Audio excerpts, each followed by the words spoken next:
오늘 사사기 13장 전체를 같이 함께 읽었습니다. 하나님 말씀 제목은요, 어두운 세상에서 믿음으로 사는 부모라는 제목으로 말씀 전하겠습니다. 우리가 지금 사사기를 보면서 사사기에 나오는 12명의 사사를 우리가 다 살펴보았습니다. 오늘은 이제 마지막 사사인, 사사기에 나오는 마지막 사사인 이 삼손의 이야기가 시작되는데요.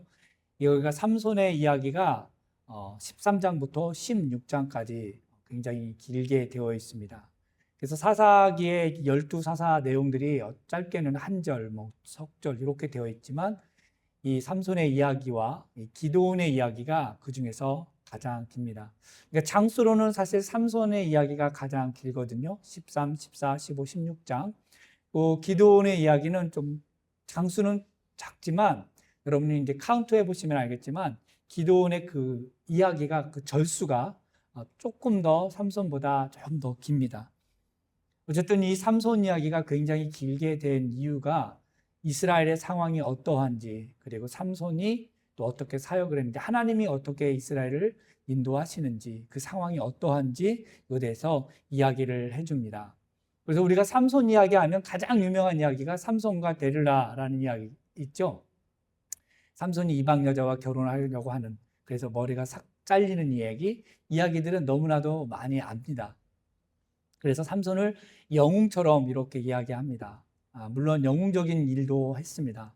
그러나 삼손 이야기를 살펴보면 그닥 그렇게 영웅적인 모습, 특별히 사사로서의 부름 받았지만, 우리가 오늘 읽었지만 나신으로 태어났지만 그의 삶이 온전히 하나님을 향한 그런 모습이 아니었음을 우리가 좀 보게 되는데, 그럼에도 불구하고 신약성경 히브리서 11장 32절 말씀에 보면 이 삼손을 믿음의 사람으로 이렇게 설명을 합니다. 히브리서 11장 31절을 같이 한번 읽어보도록 하겠습니다. 시작. 내가 무슨 말을 더하리요? 기드온, 바락, 삼손, 입다와 다윗과 사무엘과 및 선지자들의 일을 말하려면 내게 시간이 부족하리로다. 히브리서 이 11장은 믿음장이라고 해서 믿음의 사람들에 대해서 이야기를 하면서 그 중에 삼손도 믿음의 사람이었다라고 이야기를 합니다. 사사로 부름을 받았고 나신으로 태어났지만 사실 나중에 우리가 살펴보겠지만 삼손은 그렇게 믿음으로 살지 않았습니다.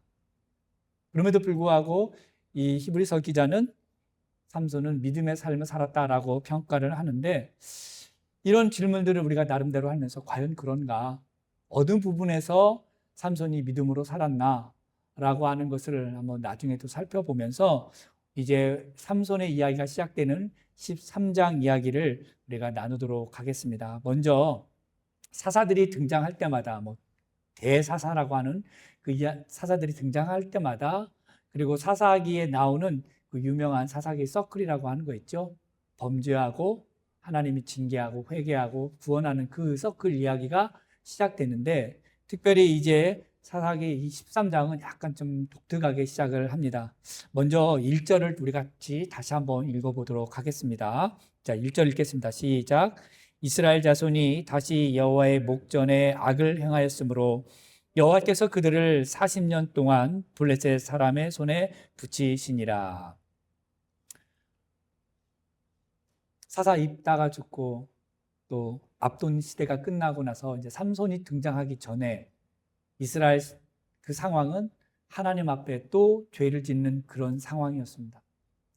하나님 앞에 범죄하니까 하나님께서 또 징계하십니다. 심판하시는데 몇 년을 이렇게 심판하시느냐? 40년 동안 블레셋 사람에게 이렇게 맡기십니다. 이전의 사사들보다 훨씬 긴 시대를 징계로 하나님께서 다스리십니다. 그런데 이것을 읽어보시면 알겠지만, 이전에 아까도 말씀드렸지만 이스라엘 백성들이 징계를 받으면 하나님께 부르짖거나 회개하거나 하나님 살려달라고 기도하는데, 오늘 성경에서를 보면 그런 내용이 나오지 않습니다.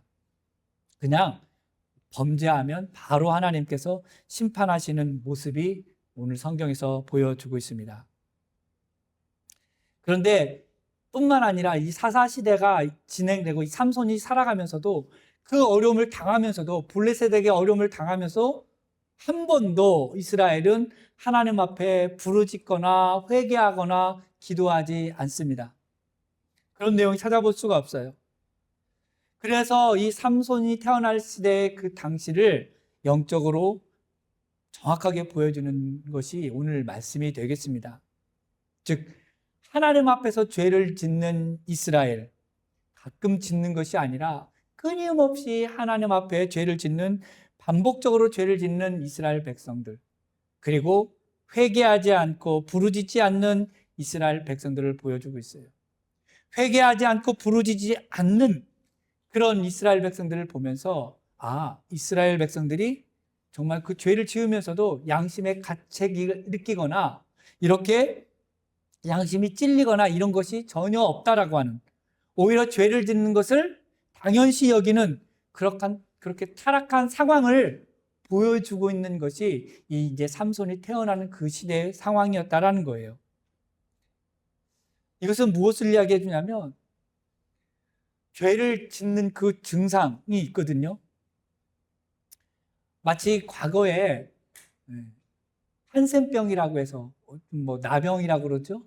이 병에 과거에는, 치료제가 나오기 전에는 이 한센병이 걸리면, 그 나균이 몸에 들어오게 되면 이 균이 움직여서 코를 물러지게 해서 변형시켜서 코가 떨어져 나가고, 또 이것이 2차 감염이 되면 손가락이 떨어져 나가고 발가락이 떨어져 나가는 그런 증상이 나타나는데, 2차 감염이 되면, 이 나균의 2차 감염이 되면 그 손가락이 떨어져 나갈 때 통증이나 아픔을 모른다라고 그렇게 이야기를 합니다. 마찬가지로 죄를 지을 때도요, 처음에는 내가 죄를 지으면 안 되는데 라는 생각을 해요. 그리고 괴로워합니다. 하나님 앞에 용서를 구해요. 그런데 시간이 지나면 지날수록 이 죄에 대해서 깨달음이나 양심의 가책이나 이런 불편함들이 없어진다라는 거예요. 왜냐하면 그 죄가 너무나 이제 내 마음을 지배하고 있어서 양심이 마치 화인 맞은 것처럼, 그냥 양심이 다 없어져 버린 것처럼 되어서 아무렇지 않게 죄를 짓는 거예요. 오히려 죄 짓는 것을 부끄러워하지 않고 당연시하고 오히려 즐긴다라는 거예요. 여러분, 우리는 값없이 주시는 하나님의 은혜로 구원받은 사람들입니다. 예수께서 십자가에 달려 죽으셔서 우리가 구원받았어요. 죄의 심판으로부터, 사망으로부터 우리가 건진받고 구원받았습니다. 그래서 영생을 얻게 되었어요. 그런데 우리가 이렇게 구원을 얻었기 때문에 이제는 우리가 죄를 지어도 우리는 용서받을 길이 있기 때문에 괜찮아 라고 아니란 생각을 하면서, 하나님은 우리가 죄를 지어도 날마다 용서해 주셔 라고 생각을 하면서 죄를 짓는다는 거예요.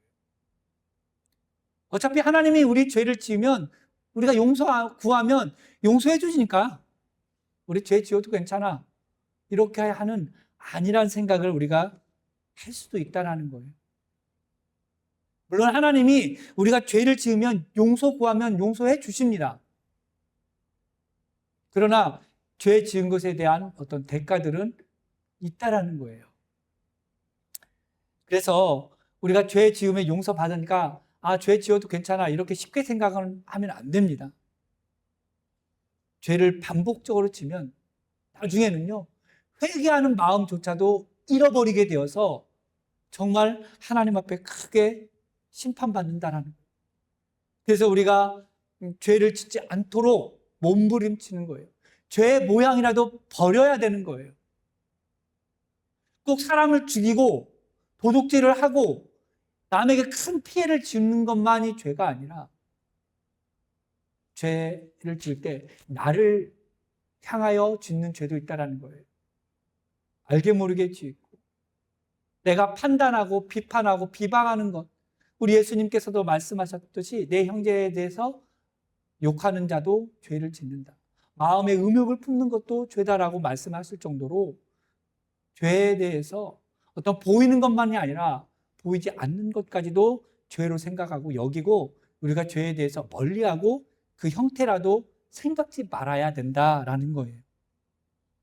그래서 이런 영적인 타락한 그런 상황에 이르지 않도록 우리가 예배하는 것이고 우리가 말씀을 보는 것이고 말씀을 듣는 것이고 기도하는 것입니다.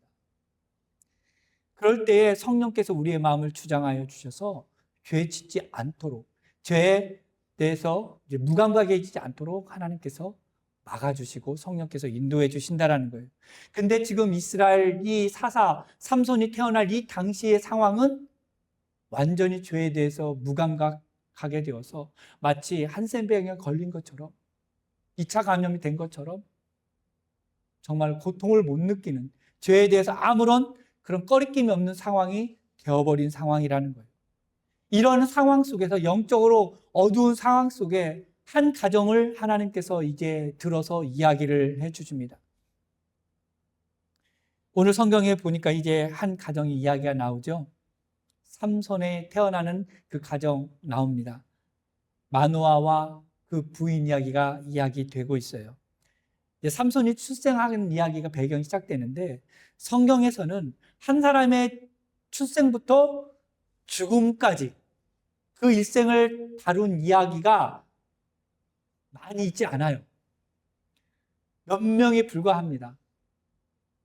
이삭, 야곱, 또 요셉, 모세, 그리고 삼손, 사무엘, 그리고 솔로몬, 그리고 예수님, 세례 요한, 요 정도입니다. 믿음의 조상 아브라함도 언제 태어났는지 이야기가 나오지 않아요. 다 커서 등장하잖아요. 다윗도 언제 태어났다 이것보다도 사무엘이 이새의 집에 찾아왔을 때 막내 아들로 등장합니다. 그러니까 아이로 태어나서 죽을 때까지 이야기를 다룬 사람들의 이야기는 그렇게 많지 않습니다. 그런데 삼손이라고 하는 사람은 출생, 잉태될 때부터 죽을 때까지 이야기가 기록되어 있습니다. 그런데 오늘 성경에 보니까 이 삼손의 출생의 이야기가 참 신비롭습니다. 이 마누아와 그 이름 없는 그 어머니가 등장하는데, 결혼한 가정에 보편적으로 결혼을 하면 아이가 태어나는 게 정상이잖아요. 옛날이나 지금이나 사실 결혼한 부부가 보편적이고 일반적인 가정을 이야기하는 겁니다. 그 가정에 아이가 태어나지 않으면 굉장히 그 가정이 어려움을 겪게 됩니다. 그래서 지금은 현대의학이 발달해서 아이가 없으면 병원에 가서 치료를 받고 의사를 통해서 이렇게 여러 가지 시술을 통해서 아이를 갖기도 합니다. 근데 과거에는 이런 기술이 없기 때문에 그저 아이가 없으면 그냥 그렇게 살았어야 되죠. 근데 요즘은 좀 세상이 좀 달라져서 정상적인 부부임에도 불구하고 아이를 원치 않는, 낳지 않는 가정도 요즘은 생겨나고 있습니다. 어찌됐든 이 마누아라고 하는 이 가정에 아이가 없습니다. 여기에 문제가 생긴 거예요. 지금 이스라엘 상황이 영적으로 어두운 상황이잖아요. 그러면 이 아이가 없는 마누아의 가정도 그렇게 다른 건 다 좋을지 몰라도 자녀가 없는 것에 대해서는 어두운 상황이라는 거죠. 그러니까 이스라엘의 영적인 어두운 상황과 마노아 가정의 어두운 상황이 어쩌면 비슷한 것처럼 보일 수가 있다는 거죠. 그런데 이런 가정 속에서 하나님께서 은혜를 주셔서 기쁜 소식을 전해주고 있다는 거죠. 마노아 아버지의 이름은 나오고 어머니의 이름은 나오지 않습니다. 왜 나오지 않는지 알 수가 없어요. 그렇죠? 그렇지만 이름은 나오진 않지만 이 마누아의 아내 삼손의 어머니는 이 13장을 통해서 보면 그래도 믿음이 있는 어머니였다라는, 하나님을 신실하게 믿었던 사람이라고 우리가 알 수가 있는 거예요. 그래서 이제 어두운 세상 속에서 믿음으로 사는 부모라고 하는 말씀 오늘 제목처럼 이제 이 부모가, 삼손의 부모가 어떤 부모였는가, 이거에 대해서 오늘 말씀을 전하게 됐는데요. 첫 번째로 이 부모는 하나님을 경외했던 부모였습니다. 그리고 기도했고 말씀을 듣는 부모였다라는 거예요. 아까도 말했지만 이스라엘이 영적으로 어두운 세대였어요. 영적으로 어둡다라고 하는 것은 하나님을 경외하지도 않고 하나님을 제대로 섬기지 않고 하나님을 기도하는 사람들이 적었다라는 것을 알 수 있어요. 하나님을 만나는 사람들이 없었다라는 걸 알 수 있어요. 그런데 오늘 하나님께서 먼저 마노아의 가정에 찾아와서, 특별히 마노아에게 찾아온 것이 아니라 그 부인에게 먼저 찾아와서 아이가 있을 것이다라고, 너가 본래는 아이를 낳지 못하지만 이제 아이를 낳을 거라고 말씀해 주십니다.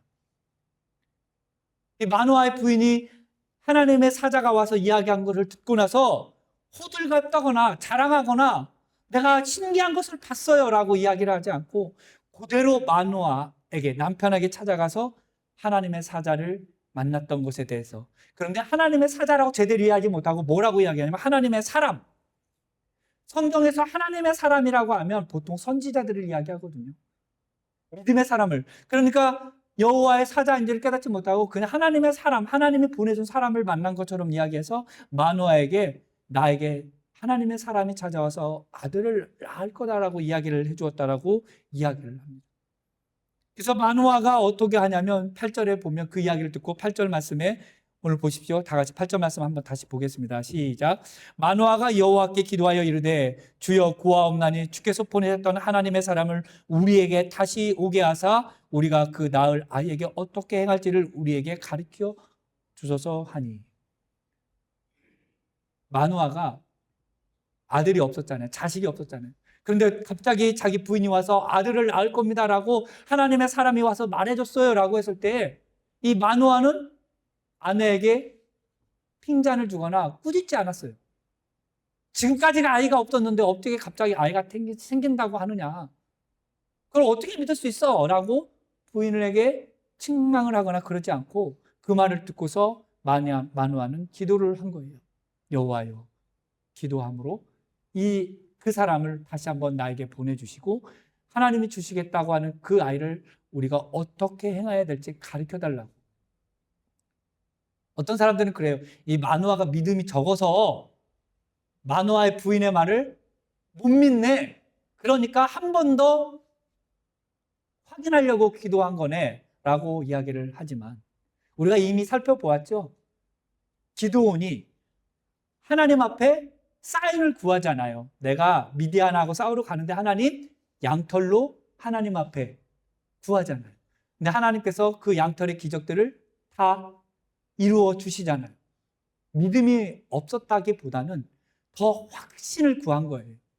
내가 그걸 믿긴 하지만 다시 한번 그 음성을 나도 들을 수 있도록 나에게, 우리에게, 여기 지금 우리에게, 내 부인에게 찾아왔지만 이제는 우리에게, 저에게도 그것을 듣게 해주시고 확인시켜 주십시오. 그래서 그 아이를 어떻게 잘 기를 것인가 우리에게 가르쳐 달라고 이야기를 하고 있는 거예요.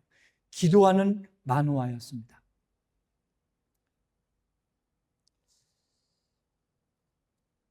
하나님의 임재와 그리고 하나님의 말씀을 들었을 때에 자기의 뜻대로 행하지 않고 결정하지 않고 기도하는 마노아. 지금 이스라엘은 기도하는 사람이 그렇게 많지 없었어요. 하나님을 경외하는 사람, 하나님의 음성을 듣는 사람도 없은 이 상황 속에서 마노아의 부인과 마노아는 하나님을 만나면서 기도하면서 하나님의 말씀을 들었다라는 거예요. 이스라엘의 이 시대는 마치 자기가 하나님인 것처럼, 자기가 주인인 것처럼 자기의 뜻대로, 자기의 생각대로, 자기의 판단대로 살았던 시대였습니다. 그런 시대에 이 마노아는, 그리고 마노아의 부인은 하나님의 뜻을 구했다라는 거예요. 자기의 옳은 소견대로 하지 않고 하나님의 뜻을 구하며 기도하며 하나님의 음성을 듣고자 했던 신앙이 있었던 부모였다라는 거예요. 이렇게 볼 때 지금 아직 자녀는 없지만 이 영적으로 어두워진 이 시대 속에서 하나님의 음성을 듣고자 했고 기도하고자 했고 자기 뜻이 아닌 하나님의 뜻을 분별하려고 했던 이 마노아 부부처럼 우리가 그런 부부가 되어야 된다라는, 우리가 그런 부모가 되어야 된다는 거예요. 지금 저와 여러분의 상황을 보십시오. 어떻습니까? 우리 가정에, 여러분의 가정에 어려운 문제들이 없습니까? 크고 작은 문제들이 없습니까? 어떤 분들은 경제적인 어려움, 어떤 배우자의 어떤 건강의 어려움, 자녀의 어려움, 이웃관계의 어려움, 여러 가지 어려움들이 크고 작은 문제들이 분명히 있을 거예요. 고민하고 걱정하는, 그래서 밤잠을 이루지 못하는 그런 어려움들이 우리에게 있다라는 거예요. 이럴 때 이런 어려움들을 어떻게 해결할 것이냐, 우리 부모로서. 특별히 우리 자녀 문제들을 놓고 우리가 어떻게 해야 되는가. 사람들에게, 이웃들에게 찾아가서 상담받고 고민할 것이 아니라 마노아 부부처럼 하나님의 말씀을 구하고 기도하고 하나님의 뜻이 무엇인지를 알아가는 그런 믿음의 부모가 되었으면 좋겠다라는 거죠. 우리 부모로서 그런 모습들이 보여진다면 우리 자녀들도 우리 부모들이 가정에 어려움이 있을 때, 우리에게 어려움이 있을 때 우리 부모들은 세상으로 나가지 않고 하나님을 찾고 말씀을 보고 기도하는 부모구나, 신앙의 부모구나, 믿음의 부모구나, 그렇게 우리를 존경하고 우리의 신앙을 따라온다는 거예요. 저와 여러분이 그렇게 믿음의 삶을 그렇게 살았으면 좋겠다는 게 이 마노아 부부처럼. 그리고 이제 마노아와 부부를 좁혀서 마노아의 아내에 대해서 잠깐 말씀을 드려보겠습니다. 하나님의 말씀이, 하나님의 사자가 마노아에게 찾아온 게 아니라 마노아 부인에게, 이름이 나오지 않는 그 부인에게 찾아왔습니다. 그렇죠? 그리고 아이를 출생할 것이다 이야기를 하고, 오늘 우리가 다 13장을 읽었지만 그 이야기를 마노아에게 하고, 마노아는 기도하고. 그런데 여러분 아시겠지만 다시 마노아가 기도했고 나서 하나님의 사자가 찾아왔죠. 자, 9절을 한번 보겠습니다. 9절 같이 읽겠습니다. 시작. 하나님이 마노아의 목소리를 들으시니라. 여인이 밭에 앉았을 때에 하나님의 사자가 다시 그에게 임하였으나 그의 남편 마노아는 함께 있지 아니한지라. 자, 하나님이 마노아의 기도를 들으셨다라고 말씀해 주셨어요. 사자를 다시 보내주십시오. 그런데 사자가 왔는데 마노아에게 찾아온 게 아니라 누구에게 찾아왔어요? 마노아의 부인에게 찾아왔습니다. 그렇죠? 거기에 남편이 함께 있지 아니하였다라고 했어요. 기도한 거는 마노아인데 하나님의 사자는 마노아에게 오지 않고 마노아의 부인에게 왔어요. 이런 것을 유추해 보았을 때에 역시 마노아의 부인은 하나님의 사자를 만난 것에 대한 그 확신이 있었어요. 그리고 자기 남편이 기도한 거에 있어서 다시 올 거라는 확신이 더 있었던 거예요. 그러니까 사실 마노아보다는, 제가 봤을 때는 마노아의 부인이 더 믿음이 있었던 것 같아요.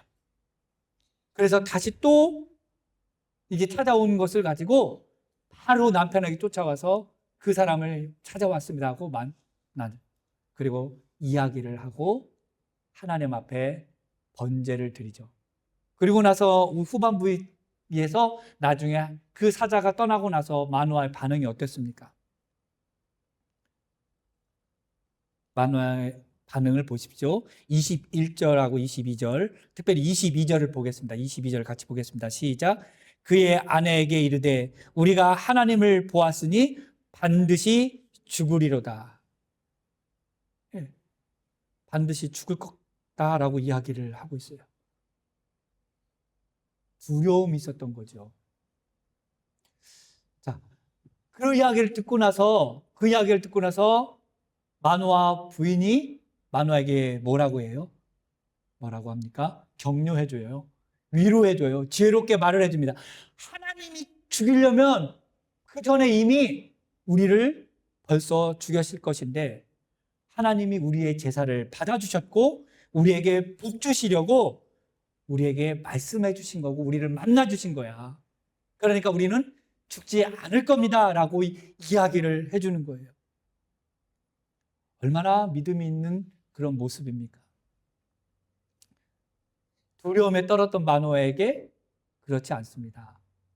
하나님이 당신 말씀처럼 우리가 하나님을 만나면 죽는다라고 했는데 그렇지 않고 이미 죽이려면 벌써 죽였지, 우리에게 제사들 받아주고 우리에게 말씀하고 떠난 거 보면 우리가 죽지 않습니다. 만약에 만화와 말대로 하나님을 보면 다 죽는다고 그랬어요. 분명히 성경에서도. 그렇죠? 성경에서도 반드시 죽는다라고 말씀하고 있습니다. 그런데 죽지 않아요. 만약 죽으면 삼손이 태어날 수 있어요, 없어요? 만약 마노아 부인이 하나님을 만났으니까 거기서 죽어버리면 삼손은 못 태어나는 거예요. 그러니까 마노아 부인은 알고 있었어요. 우리가 하나님을 만나서 하나님 만난 사람 다 죽는다면, 나도 죽으면 아들이 태어난다고 그러는데 안 태어나잖아. 그러니까 안 죽는다라고 안심시키는 거예요.